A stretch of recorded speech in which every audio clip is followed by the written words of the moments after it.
Hey guys, what's up? I've completely lost my voice because I was attending a couple of startup events and also had gone to a friend's party and I was talking over the music for a very long time. So I lost my voice completely and I now have cold and cough and all of that stuff. But I was building something really cool. I thought I should show it to you guys because I anyways have nothing to do today. And what we're building today is a application that will help you remove backgrounds from your images. Now, the reason why this is cool is because people actually pay for this stuff. So if you go to a website where you can remove your background, after a while to remove BG you have to pay, and after a while for all of these you would have to pay for these images. And what they're doing, it's free in the beginning, but then they have like caps, and then you have to pay after a while, right? And now the thing is, it's not a very complicated software what they've built, and if you wanted to build something over the weekend, start making money quickly, this would be the right thing to build. And so this is what we'll do. So we'll have an original image, and then what we'll get is a fixed image which will have the background removed, and I'll just show you how quickly this works. This is very fast, right? So I just uploaded an image and I got the fixed image, and I can download the fixed image also. Okay, download the fixed image. Now I know that the audience on my channel is Golang and Rust heavy, but in this project we're using something called a Streamlit, and the only reason we're using that is because it helps us generate the entire front end, the full stack project in just 45 lines of code. Okay, so regardless of what kind of a developer you are, like if you're a Golang, Rust or C, C++, whatever, I feel you should learn how to use this, because you'll be able to build AI projects very quickly with Streamlit. And it's very basic Python. So what I'll do is, in today's video, because I know that not many of my audience is a Python audience, so what I'll do is I'll write every single line of code. I'll go through every single line of code. So it'll be a slow project, but there's only 45 lines of code. That's all there is in today's project. That's it. And that's how you get a full-blown project, a full-blown project that if you were to build this in something like React or Next or Svelte, you would spend a lot of time building something like this, right? But with Streamlit, it's so simple. It's just a few lines. Now, I just want to tell you that I am building the series called AI and LLM projects. There are already 9 projects there, and this video will also go here. And in the very near future, you'll see more projects with Streamlit, more projects with open source LLMs, and not just closed source AI models. You'll see a lot of open source LLMs. So yeah, so just keep an eye out on this. Make sure you've gone through all the videos. If you haven't, AI is going to be the future, right? It's going to be one of the major deciding factors if you get a job in 2024 or not. So without further delay, let's get started. Let's create the project from scratch. What I want you to do now is create a new directory for Streamlit background removal, cd into it, and open this up in your VS Code. Now, as you know, we'll be writing Python code.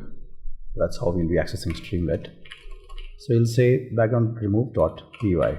Like I said, even if you don't know Python, don't worry, because it's not a difficult language at all. If you know something like Golang and Rust, Python is just a breeze. It's just plain English actually. So here we'll have to import a couple of libraries on top, right? Just like we do in Golang and Rust or JavaScript, whatever. To do that, we will first need to get those libraries, and you create a requirements.txt file, and you add the requirements. Just like in Rust, you have cargo.toml, right? You have here you just have requirements.txt. You add all the files here. Now there are multiple ways of doing this. We'll be using pip, and it does the job of something like npm, but it's a little different. It works in a different way, but it helps you install all these dependencies. Now there is one more library called poetry. So that's more like npm actually than even than pip, because the poetry has a file poet.log. You get exactly the same structure as npm. But anyways, even with pip, you can get the job done. Okay, so we're going to be using pip in today's video. I'll show you how to use poetry in one of the future videos. All right, so you have these requirements, and you want to write pip install -r requirements.txt. So you'll write this command, you'll enter it, and it'll install all the requirements for you that are mentioned in the txt file.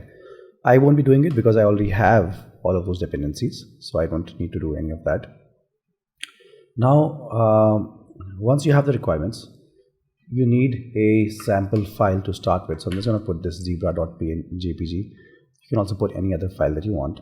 That's the one that we'll be calling to start with. So when you load up your program, that's what it starts with. Almost like a sample of how the project works. Now that I have all the libraries that I want, I'm just going to get them one by one. So import Streamlit as st. So Streamlit is the library that we'll be using, and we'll be using it as st. So it'll just make it easier for us to use it. I'm going to use remove function from rembg. I'll get all the other things that I want later on. What I want to start with is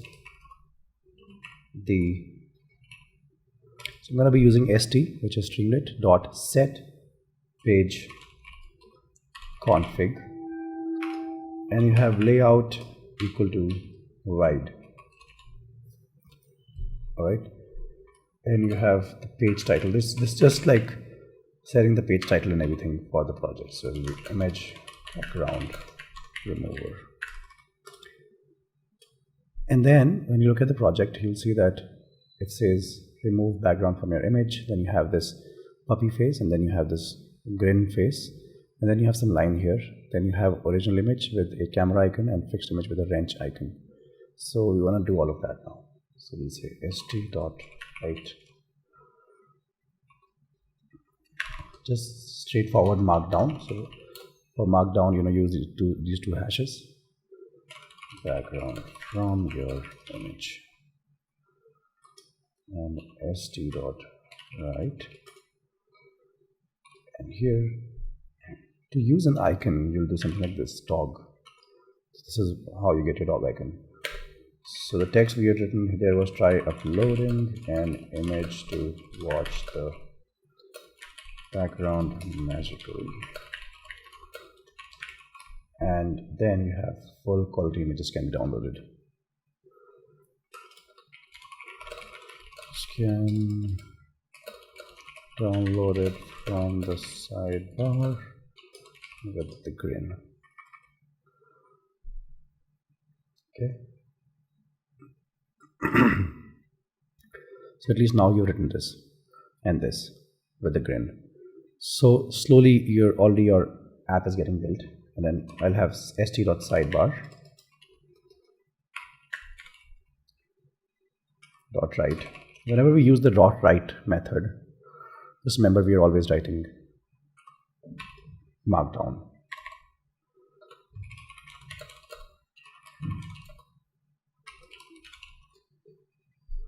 So you look here, you see upload and download, and you see the gear icon. And now you need a widget here for so we'll work on the widget also in a while.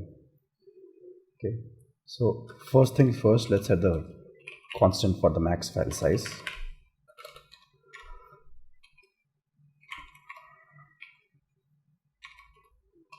Which is basically 5 MB.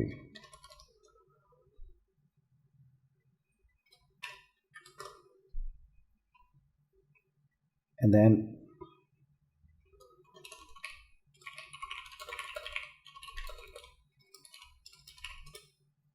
this is how you write comments basically in Python, in case you didn't know. And this is how you define a function in Python. You say def, and this is our function, convert image. It takes in an image, and we use something called as bytes IO to convert the image. So let me get that.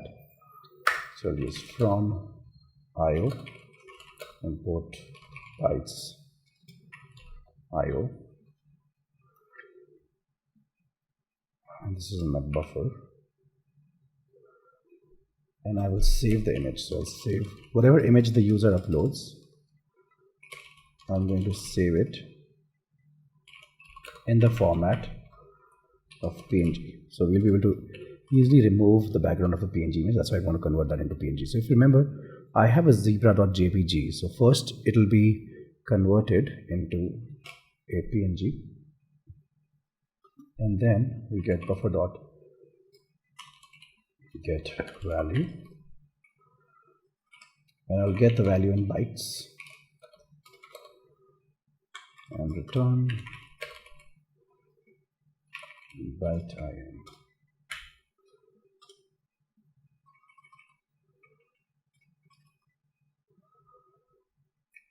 Now the fixed image function is the most important. So it will access the file that you just upload, and it's going to then image.open upload. So how do you get access to image? You say from PIL import image. There's one more thing that I'll need in a while, so I'll just get it now anyways. Base 64. So fixing the image, you'll get access to the uploaded image. And in column 1, so you can think of a Streamlit application as having multiple columns. The first column will have this original image, and then the image itself. And then you'll have the second column, which is fixed image. You'll write there, and then you'll show the image, the fixed image there. So here we'll say column 1 dot write original image, and then the camera,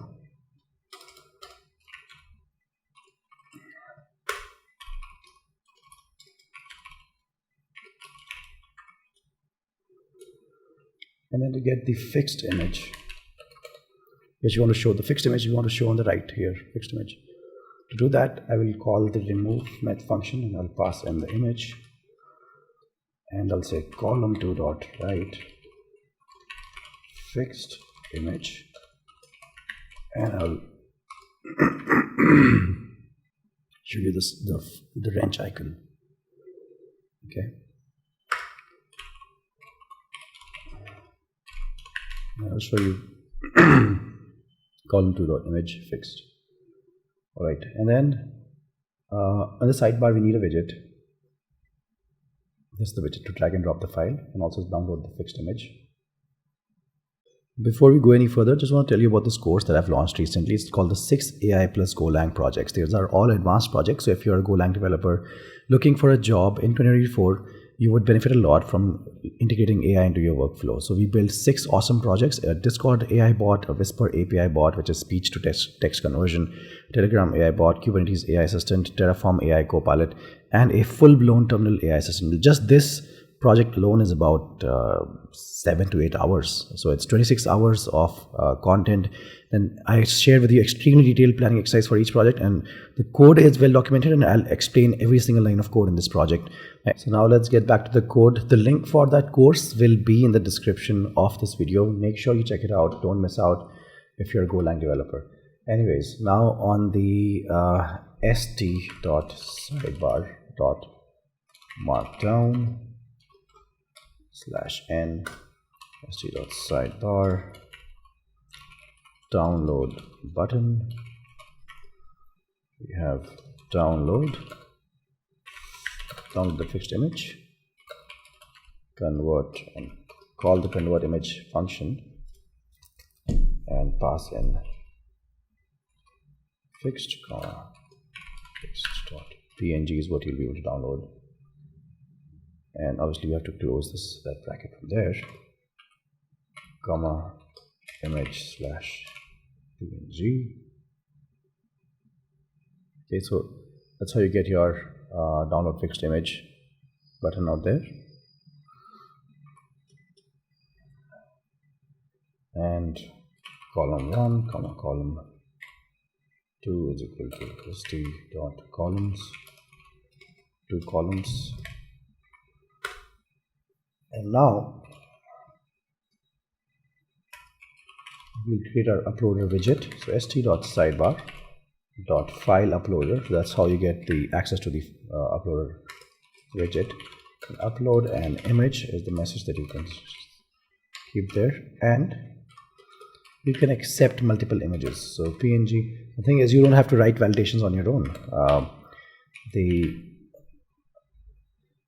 That's all given to us by Streamlit, and they will check if the user is uploading only any of these files. Otherwise, it won't accept the files.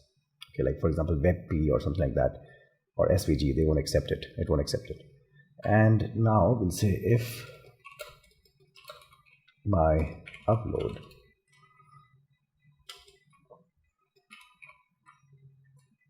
is not none,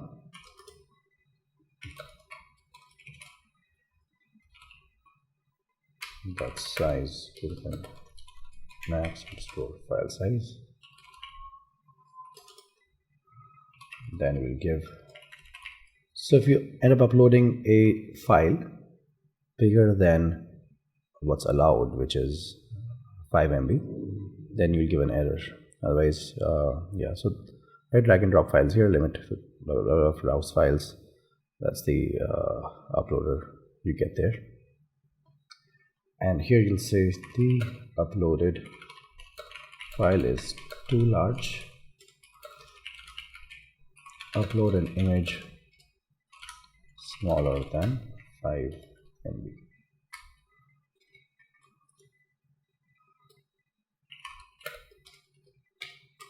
As fixed image my upload.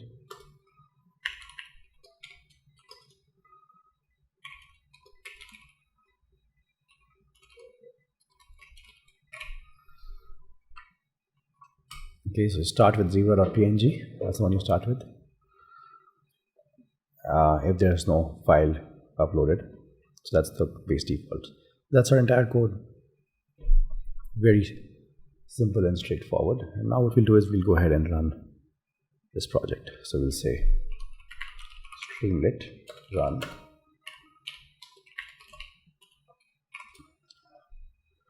And that's it. That was so simple to run the application. So now you'll go here and I'll just reload it. So here I get some error. So it says it should be PIL obviously. So I'll just go ahead and make that change quickly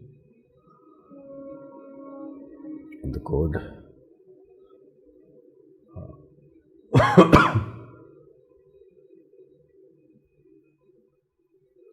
Should be PIL. Sorry.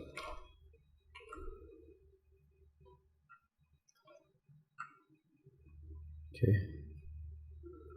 And now I'll go ahead and run it again. Now again I have some error. It says else at the end is also not correct. Yeah, that makes sense because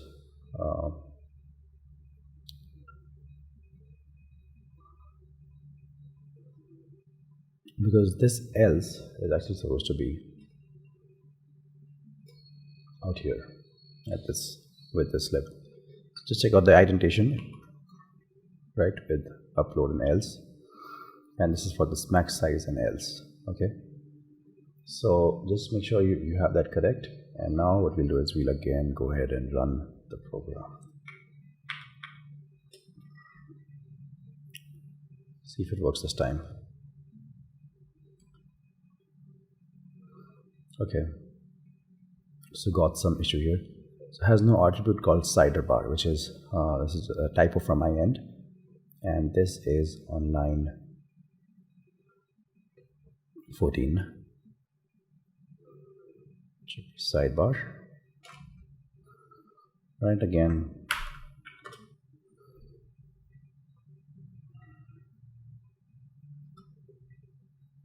Okay. So now as you can see, something has come here, but we still don't have our image and the widgets on the left. So let's debug and see why that's happening. Now the first thing that I'll do to fix this would be checking the indentation. So I'll move this towards the beginning of the file and just remove extra spaces from everywhere. And now when I save it, right? So now I get an error. So at least I got the sidebar on the left with the widget for uploading an image, and now it says remove background from image, but there's a problem. There's no file called zebra.png. Yeah, because it's called zebra.jpg. So let's get that also going. So as you can see here in Streamlit, indentation is very, very important. There's no escaping that. So you get the original image and the fixed image, but now here you get some error for the downloading the file, right? Saving the file. So there's some issue here. On line 45, there's some issue. Line 34, line 21, whatever. The errors, I don't find them to be very, very clear when it comes to Python. It's not like Golang or Rust, right, where the errors are very, very clear. But let's try to find a solution anyway. So in the code, if you go through the code, I found the issue. The issue is basically, instead of using, I should have said byte IM, it says bytes IM by mistake. So if I fix that and I refresh, everything works perfectly. Oh, it doesn't. Okay, it should have worked perfectly fine, actually. Oh yeah, there's one more issue. It should be .save with a small s, not a capital S. And only then I'll be able to call that button there. So even though the error had gone, the button hadn't appeared. Now the button will also appear. Hopefully, yeah, I have the download fixed image button now. Okay, perfect. Now the project works completely fine, perfectly fine. So I hope you had fun building this, right? Very small project, but it's doing so much, and you can literally launch it in a weekend and start making money, right? You don't even have to charge people. You can just make it free and then show ads on it. I think many people do that as well. So I hope you liked it. I hope you are enjoying the awesome stuff that Streamlit can do. Has a lot of capability. And even though this project was really simple, we just used this. We've not used any large LLM or something like that, but we'll be obviously creating more complex projects. But just wanted to show you how Streamlit works with this project. Thank you for watching, guys, and do let me know in the comments if you have any questions, any doubts. I will put this code on my GitHub. So I'm Akhil Sharma 90 on GitHub. I will put it there. You will find the code there in case you're not able to make it work. All right, do share this with your friends. This is completely free. And there's a Discord community for this channel. You will find the link in my profile. So if you go to my profile, you will find the link there on my YouTube profile. So make sure you join that as well, just to meet like-minded people, discuss about AI, Rust, Golang, that kind of stuff. All right, see you.